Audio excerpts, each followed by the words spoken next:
Imagine your country just lost a war it was told it couldn't lose. Your currency is worthless, literally. People are burning stacks of cash to heat their homes because the wood costs more than the money does. You go to buy bread in the morning. By the time you walk home, the price has doubled. You had a job a year ago. Now 1 in 3 people around you doesn't. And into this chaos walks a man nobody respected 5 years earlier. A failed art student. A man who once slept in homeless shelters. A man so unremarkable that his own military commanders described him in writing as having no leadership qualities whatsoever. Within a decade, that man controls your government, your army, your newspapers, and your children's textbooks. Within 15 years, he is dead, his empire is ash, and 60 million people are dead with it. So here's the question that should genuinely unsettle you. It's not how did he do this? That's the easy version of the question, the one history class already half answered for you. The real question is stranger. How did so many ordinary, intelligent, often well-educated people let him? And the answer hides inside a sequence of decisions so small, so reasonable sounding in the moment, that almost none of them look like mistakes when you isolate them one at a time. You're about to watch a nation talk itself into its own destruction, one normal-sounding compromise at a time. Let's go back to the beginning. Not the beginning you expect. Not 1939. Not the war. We start in a hospital ward in 1918, where a 29-year-old corporal lies temporarily blinded, recovering from a British mustard gas attack. His name means nothing yet. He's one of millions of broken men coming home from a war that just ended in a way nobody in Germany expected. Germany didn't lose this war on German soil. No enemy tank ever rolled into Berlin. The army was still standing in French and Belgian territory when the politicians signed the surrender. And that detail matters more than almost anything else in this story because it created a question that would haunt an entire nation for the next 15 years. If we never actually lost on the battlefield, who lost it for us? That single question is the seed of everything that follows. And the man recovering in that hospital bed would spend the next 2 decades manufacturing an answer to it. Here's where the mystery actually starts, though. Because in 1919, nobody would have bet on this particular man. He wasn't a war hero. He wasn't from money. He wasn't even fully German by birth. He was Austrian. He had failed to get into art school. Twice. He had spent years sleeping in flop houses in Vienna, selling postcard paintings to tourists just to eat. So how does a failed Austrian painter become the absolute ruler of Germany within 14 years? The first piece of the puzzle isn't charisma. It's something much stranger. It's a voice. When Hitler started speaking at beer hall meetings for a tiny fringe political party in Munich, something happened that surprised even the people running the party. He could hold a room, not through logic, through rhythm, through repetition, through saying the thing the room was already feeling but hadn't found words for yet. He told them, "You were never really defeated. You were betrayed by politicians, by foreigners, by people inside your own country who were never truly part of it." That story did something logic alone couldn't. It removed the shame of losing and replaced it with rage at someone else.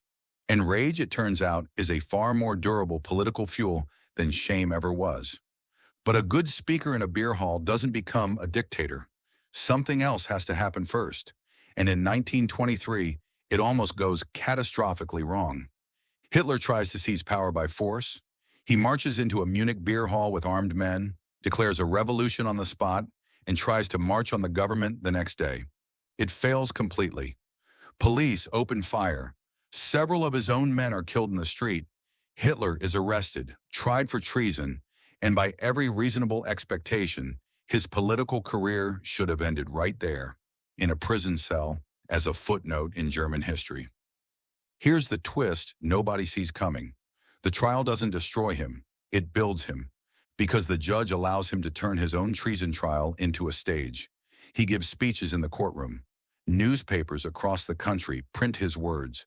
He spends barely a year in a comfortable cell, treated more like a guest than a prisoner, and uses the time to write a book laying out everything he believes. He walks out of prison more famous than when he walked in. And this is where the real lesson of this entire story starts to surface. The one that should bother you far more than any single villain could. The system built to stop him kept handing him bigger stages instead. Now here's the part most people skip past too quickly because it doesn't feel dramatic enough. For the next several years, nothing happens. His party barely registers in national elections. In 1928, they win less than 3% of the vote. By any normal measure, this movement is dying. Then the ground shifts under the entire world, and it has nothing to do with Hitler at all. In October 1929, the stock market collapses on the other side of the planet in New York City. American banks call in their loans. German banks, propped up by American money since the war, collapse right behind them. Within 3 years, unemployment in Germany explodes past 6 million people. This is the moment the mystery really deepens, because here's the uncomfortable truth historians keep circling back to. Hitler didn't cause the conditions that made him possible. He simply happened to be standing there, with a simple story already prepared. The exact moment millions of frightened people needed somebody, anybody, who sounded certain. And certainty, it turns out, is intoxicating to a frightened brain in a way that careful, hedged, complicated truth almost never is. So the party that won 3% of the vote in 1928 wins 37% by 1932. The second largest party in the country, built almost entirely on fear, repetition, and a villain to blame. But here's where you'd expect the story to be over. Win the most votes, take power, done. It isn't that simple. And this is the part almost nobody outside of Germany actually knows. Hitler never won a majority, not once. Even at his electoral peak, most German voters rejected him. The way he actually entered power reads less like a triumphant rise and more like a series of backroom gambles by men who badly underestimated him. A former chancellor named Franz von Papen makes a secret deal. He tells the aging president, an 85-year-old war hero named Hindenburg who personally despises Hitler, that they can use this loud popular agitator as a useful puppet. Papen will be vice chancellor. He'll keep the real power. Hitler will just be a figurehead they can control. Hindenburg had run against Hitler for president less than a year earlier and beaten him. Now he's being talked into making the man his chancellor anyway, because a small circle of conservative power brokers convince him it's the safest way to neutralize a dangerous movement by absorbing it. This is the twist that should genuinely chill you. The people who handed Hitler the keys to the government weren't true believers. Most of them thought they were the clever ones playing him. They had no idea what they had just done. Because the moment Hitler is sworn in, a new mystery begins. How does a man who was just handed power inside a functioning democracy turn that same democracy into a dictatorship, using the democracy's own laws to do it?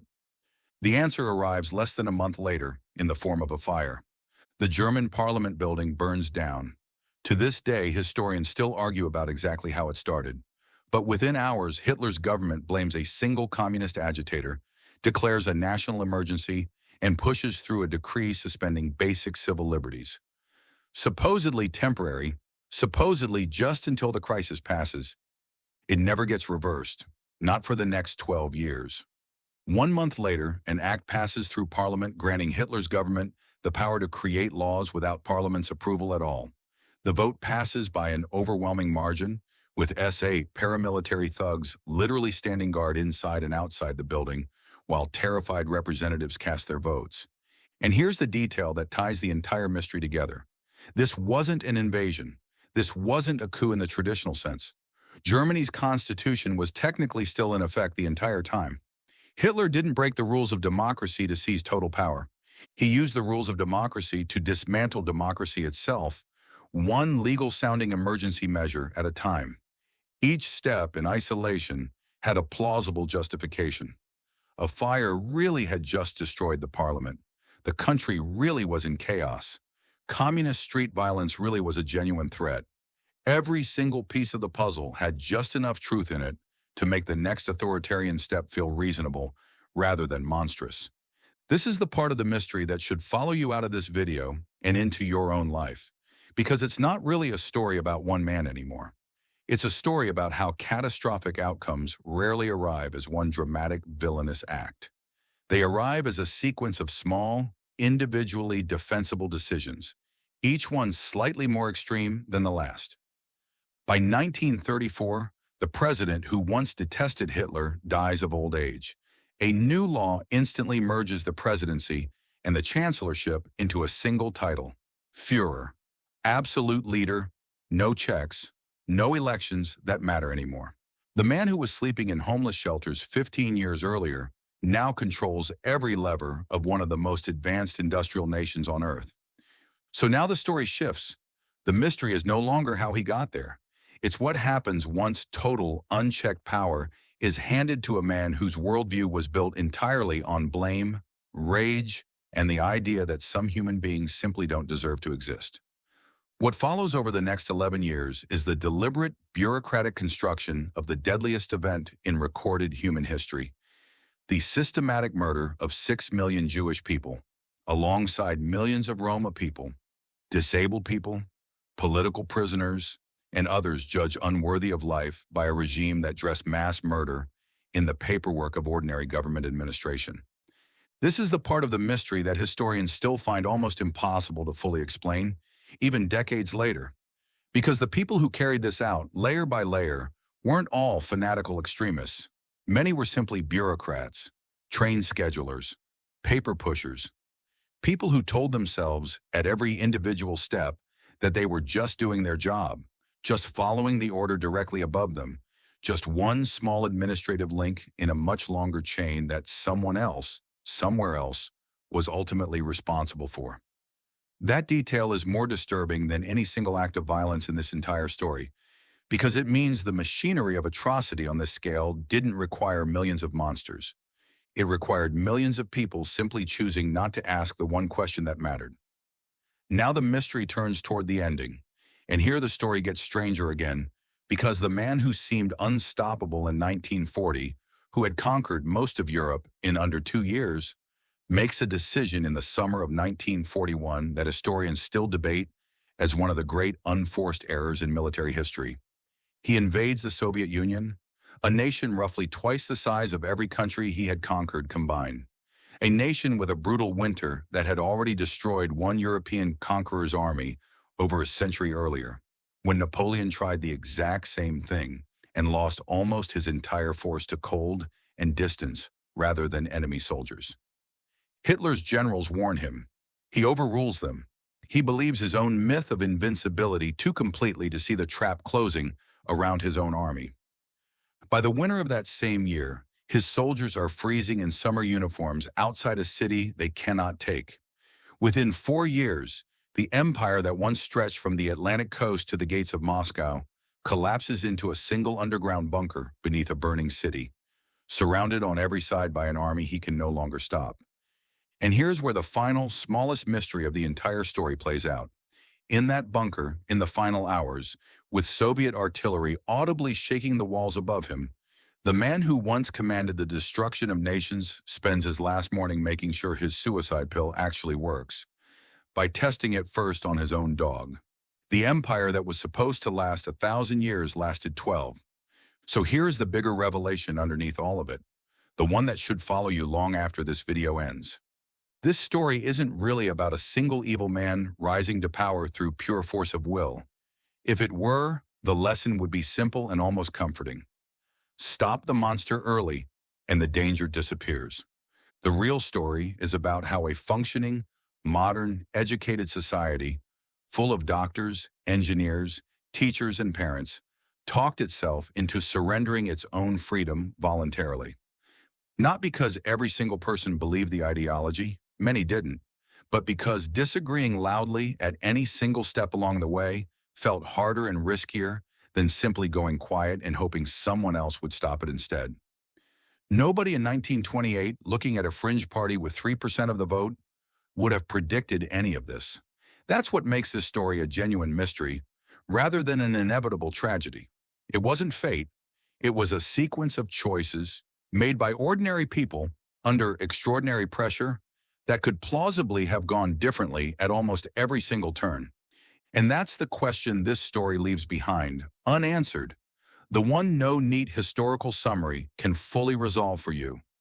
If you had been standing in that crowd in 1932, frightened, broke, humiliated, desperate for someone, anyone, who sounded certain, Are you completely sure you would have been the one person who said no?